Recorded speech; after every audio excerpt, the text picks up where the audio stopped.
దానికి 5వ అధ్యాయము 13వ వచనం నుండి 20వ వచనం వరకు ఉన్నటువంటి వాక్య భాగానికి మనం ఒక శీర్షిక ఇవ్వాలంటే believers and their burdens. Believers and their burden, విశ్వాసులు వారి భారాలు. ఈ యొక్క భారములో ఆ యొక్క అనేక రకమైనటువంటి భారాల గురించి చెప్పాడు. Burden for prayer and burden for the people. Burden for prayer మనం కనుక చూసినట్లయితే 13వ వచనం నుండి 18వ వచనం వరకు ఏ విధముగా ఆ సమస్యల్లో ఉన్నటువంటి వారి కొరకు ప్రార్థన చేయాలి. 19-20 వచనాలు కనుక మనం చూసినట్లయితే ఏ విధముగా జారిపోయిన వాళ్ళు, తప్పిపోయిన బ్యాక్ స్లైడ్ అయిపోయినటువంటి వారి కొరకు ఏ విధంగా ప్రయాసపడాలో, భారము కలిగి ఉండాలో ఇక్కడ చెప్తా ఉన్నాడు. సో మొట్టమొదటిగా మనం చూసినట్లయితే సమస్యల్లో ఉన్నటువంటి వారి కొరకు ఏ విధంగా ప్రార్థన చేయాలి. మీలో ఎవరికైనాను శ్రమ సంభవించినా అతడు ప్రార్థన చేయవలెను, ఎవరికైనాను సంతోషము కలిగిన అతడు కీర్తనలు పాడవలెను. ఈ యొక్క మాటలో మనకి ఏం చూస్తున్నామంటే శ్రమలు అనేవి, సంతోషం అనేవి రెండూ కూడా జీవితంలో కలిసి వెళ్తూ ఉంటాయి. కేవలము శ్రమలు మాత్రమే ఉండే జీవితం ఉండదు, కేవలం ఎల్లప్పుడూ సంతోషం మాత్రమే ఉండేటువంటి జీవితం ఏది కూడా ఉండదు.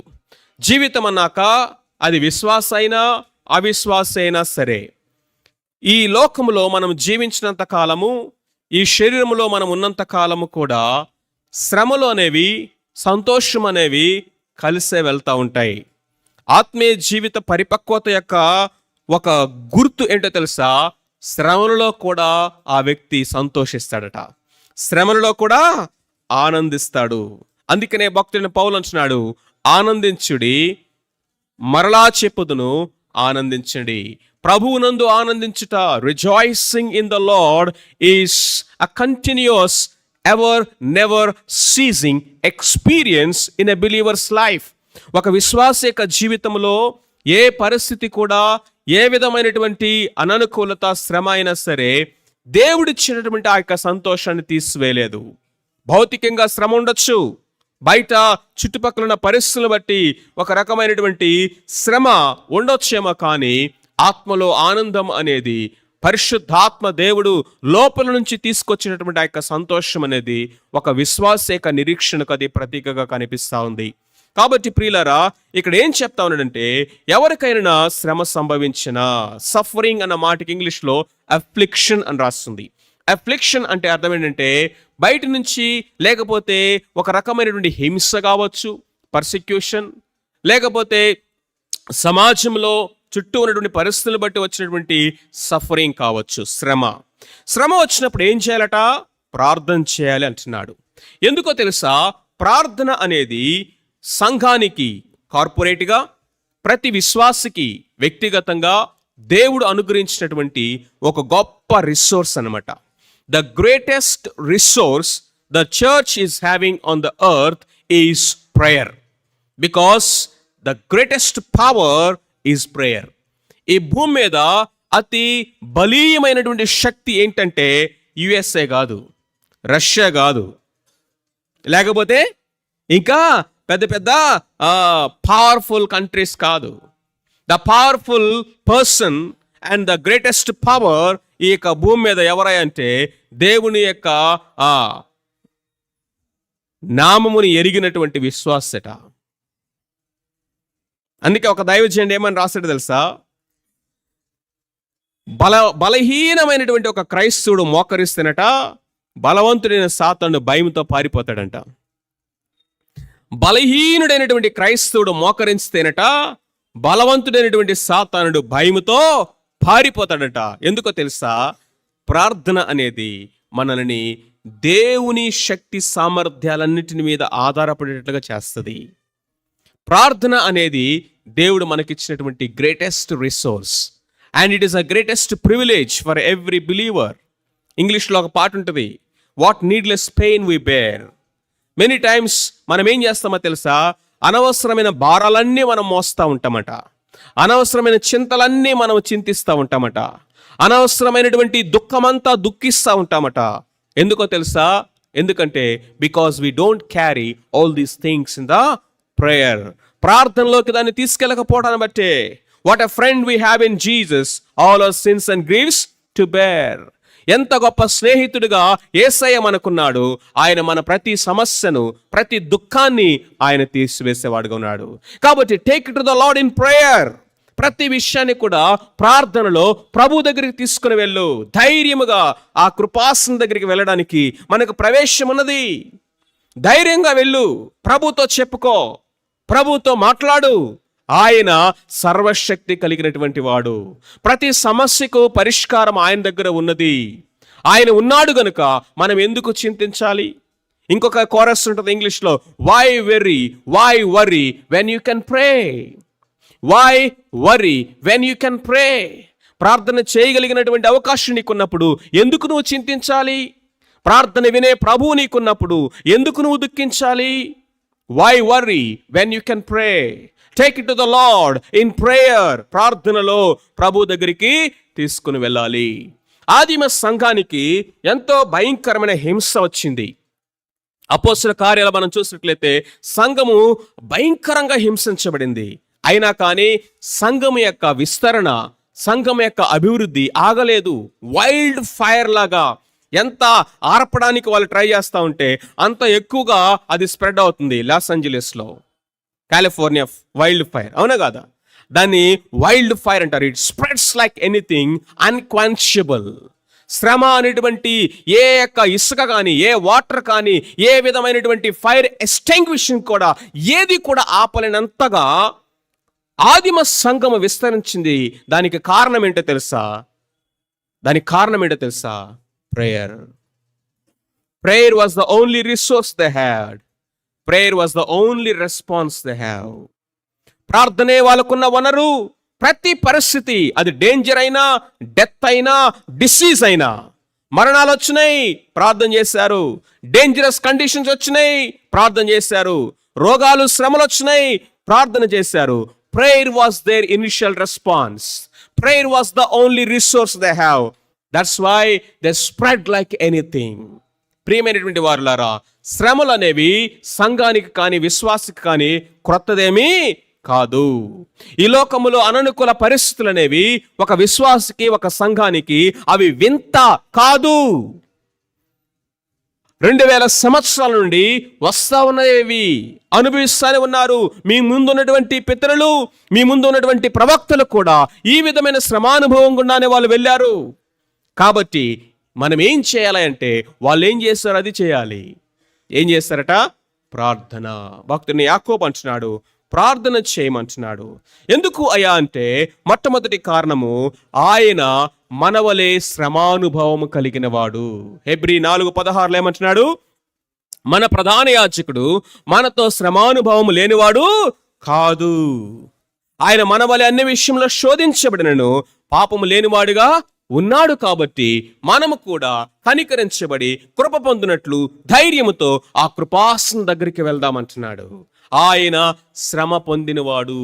శ్రమ అంటే ఏంటో ప్రభువుకు తెలుసు. నువ్వు అనుభవించేటటువంటి ప్రతి ఏరియా ఆఫ్ అఫ్లిక్షన్, ప్రతి ఏరియా ఆఫ్ పర్సిక్యూషన్, ప్రతి ఏరియా ఆఫ్ లాక్సిటీ, అది ఏదైనా కావచ్చు, అది ప్రభువు ముందుగానే అనుభవించాడు. కాబట్టి ఆయన దగ్గరికి మనం వెళ్ళొచ్చు. శ్రమానుభవము కలిగినటువంటి ప్రభువు మన యొక్క ప్రభువు. రెండవది మనం చూసినట్లయితే ఎందుకు ప్రార్థన చేయాలంటే, he's a God of all comfort. కొరింథీయులకు రాసిన 2వ పత్రిక 1వ అధ్యాయం 3వ వచనములో సమస్త ఆదరణకు కర్త అయినటువంటి దేవుడట. ఎవరైనా సమస్తమైన ఆదరణను అనుగ్రహించే దేవుడు. God of all comfort. ఈ అఫ్లిక్షన్ లో ఏం కావాలి? కంఫర్ట్ కావాలి. ఎవరి దగ్గరికి వెళ్తావు? ఎవరికి ఫోన్ చేస్తే ఆదరణ వస్తుంది? ఎవరితో మాట్లాడితే ఆదరణ వస్తుంది? చెప్పండి. ఎవరి దగ్గరికి వెళ్ళగలం? ఎవరికి చెప్పుకోగలము? ఎక్కడ మనకు ఆదరణ దొరుకుతుంది? భక్తుడు అంటున్నాడు పౌలు, ఇదిగో అనేక శ్రమల్లో మేము ఉన్నప్పటికీ ఆదరణ లేని వారము కాదు, విడువబడిన వారము కాదు, దిక్కులేని వారం అంతకంటే మేము కాదు. ఎందుకంటే మన దేవుడు ఎవరై అంటే సమస్తమైనటువంటి ఆదరణకు కర్త అయినటువంటి దేవుడు. మొట్టమొదటిది, శ్రమల్లో ఎందుకు దేవుడి దగ్గరికి వెళ్ళి ప్రార్థన చేయాలంటే, ఆయన మనవలే అన్ని శ్రమలు అనుభవించాడు, శ్రమానుభవం కలిగిన వాడు. ఆయన అర్థం చేసుకుంటాడు నీ శ్రమ ఏంటో. రెండవది, ఎందుకు మనము దేవుని దగ్గరికి వెళ్ళి ప్రార్థన చేయాలంటే ఆయన ఆదరిస్తాడు. సమస్తమైనటువంటి ఆదరణ ఆయన దగ్గరే దొరుకుతుంది. మూడోదిగా, ఎందుకు మనం ప్రార్థన చేయాలంటే ఆ విధంగా మనం ప్రార్థన చేస్తా ఉన్నప్పుడట ఆ యొక్క శ్రమలను సహించగలిగినటువంటి కృపను ఆయన మనకు అనుగ్రహిస్తాడు. ఆయన చిత్తమైతే శ్రమలను తీసివేస్తాడు. ఆయన చిత్తములో ఒకవేళ తీసివేయకపోవడం ఆయన చిత్తమైతే దాన్ని సహించడానికి కృపనిస్తాడు. రెండు సొల్యూషన్స్ ఉన్నాయి. ఆయన ఆ శ్రమలను తీసేస్తాడు, లేకపోతే ఆ శ్రమలను దాటి వెళ్ళడానికి సహాయాన్ని అందిస్తాడు. పౌలు భక్తుడు ప్రార్థన చేశాడట 3 సార్లు, ఈ ముళ్ళు నా శరీరంలో నుంచి తీసివేయమని. ఆయన ఏమని చెప్పాడండి? నా కృప నీకు చాలును అన్నాడు. My grace is sufficient to endure. సహించడానికి కావాల్సినటువంటి, దాటి వెళ్ళడానికి కావాల్సినటువంటి, ఓర్చుకోవడానికి కావాల్సినటువంటి ఆయన కృపను ఆయన అనుగ్రహిస్తాడు ప్రియులారా. కాబట్టి మనము ప్రార్థన చేయాలి. అంతేకాకుండా శ్రమలు అనేవి అందరికీ సంభవిస్తున్నాయి. పేతురు రాసినటువంటి మొదటి పత్రిక 4:12 మీకు శ్రమ కలిగినప్పుడు మీకేదో వింత సంభవించినట్లుగా మీరు అనుకోవద్దు అంటున్నాడు. కాబట్టి వారందరూ ఏ విధంగా అయితే ప్రభు దగ్గర ప్రార్థన చేసి ప్రభువును మాదిరిగా పెట్టుకొని వారు వాటిలో ముందుకు వెళ్ళారో నేర్చుకుందాం అంటున్నాడు. సో ఎవరికైనా శ్రమ సంభవించినా వాడు ప్రార్థన చేయవలను. ఎవరికైనా సంతోషం కలిగినా వాడు కీర్తనలు పాడాలి. ఇది క్రైస్తవ జీవితంలో. మనం అల్లాడిపోకూడదు, దిక్కులేని వారుగా అరవకూడదు, కేకలేయకూడదు. మనం ఈ లోకంలో దేవుని నిష్ఠూరం పెట్టకూడదు, మనుషులను నిష్ఠూరం పెట్టకూడదు, పరిస్థితులను నిందించకూడదు ప్రియులారా. కారణాలు ఏవైనా కావచ్చు. గుర్తుపెట్టుకోండి, ప్రార్థన చేయాలి. ఎందుకో తెలుసా? ప్రార్థన మనం చేస్తున్నామంటే అర్థం ఏంటో తెలుసా? ఇదిగో నాకు ఆధారమైనటువంటి దేవుని వైపు నేను చూస్తా ఉన్నాను. ఏ నరుడు కూడా నాకు ఆధారం కాదు. నరమాత్రుడు నాకేమీ చెయ్యలేడు. మనుషుల ఆలోచనలు ఎంత వారు సహాయం చేయాలనుకున్నా కానీ వాళ్ళ ఆలోచనలు నాడే గతించిపోవును. కాబట్టి ఇదిగో ఇశ్రాయేలుకు ఆధారమైన వాడు నరుడు కాదు. కాబట్టి ఆయన కునుకడు, నిద్రపోడు. కాబట్టి తన బిడ్డల యొక్క మరణం ఆయన నిత్యము చెవి ఎగ్గి ఆలకిస్తాడు. కాబట్టి ఆయన మేఘముల మీద దిగవచ్చి వారిని ఆయన రక్షిస్తాడు. కాబట్టి తన మందిరములో నేను వెళ్ళి అన్నాలాగా మొర్రపెట్టుకుంటాను. యెహోషాపాతులాగా వెళ్ళి ఆయన పాదాల దగ్గర సాగిలపడి ప్రార్థన చేస్తాను. హిజ్కియాలాగా ఇదిగో నా యొక్క ముఖమును గోడకు తిప్పుకొని నా గదిలో మోకాళ్ళేసి కన్నీటితో ప్రార్థన చేస్తాను. ప్రార్థన ద్వారానే జయమును పొందుకుంటాను. నిస్సహాయుడిగా లేకపోతే కృంగిపోయిన వాడుగా నేను పడిపోను. Why worry when you can pray. మొట్టమొదటి మాట ఏంటంటే తెలుసా? సఫరింగ్. అక్కడ రాసిన మాట లెట్ హిమ్ ప్రే. ఏంటట? లెట్ హిమ్ ప్రే. అతడు ప్రార్థన చేయవలెను. ప్రియమైన వారులారా, మనము సమస్యల్లో ఏం చేస్తున్నాం? ఎక్కువ ఆలోచిస్తాం, తక్కువ ప్రార్థన చేస్తాం. ఎక్కువగా మనుషులతో పంచుకుంటాం మన సమస్యలు దేవునికి చెప్పుకోవటం కంటే. వద్దంటలేదు, చెప్పుకోవద్దంటలేదు, సహవాసంలో కూడా ఆదరణ ఉంది. కానీ దానికంటే ఎక్కువగా మన ఆధారము దేవుడు. మనుషులు మనకేమైనా సహాయం చేస్తారని ఎదురు చూస్తాము. వాళ్ళ సహాయం చేయకపోయేకి నిస్సహాయత, నిరుత్సాహం వస్తుంది. ఆ తర్వాత నిందించడం స్టార్ట్ అవుతుంది. వాళ్ళు నాకేం చేయలేదు, వీళ్ళు నాకేం చేయలేదు, వాళ్ళు నన్ను పట్టించుకోలేదు, వీళ్ళు నన్ను పట్టించుకోలేదు. సహవాసంగా మనం పట్టించుకోవాలి, ఆ బాధ్యత ఉంది. అట్ ద సేమ్ టైం ప్రతి ఇండివిజువల్ గుర్తుపెట్టుకోండి, మనము వ్యక్తిగతంగా ప్రార్థన చేయటం. ఫస్ట్ కేస్ అంటే తెలుసా? సఫరింగ్ లో ఇక్కడ ఏమంటున్నాడంటే నువ్వు ప్రార్థన చేయి అంటున్నాడు.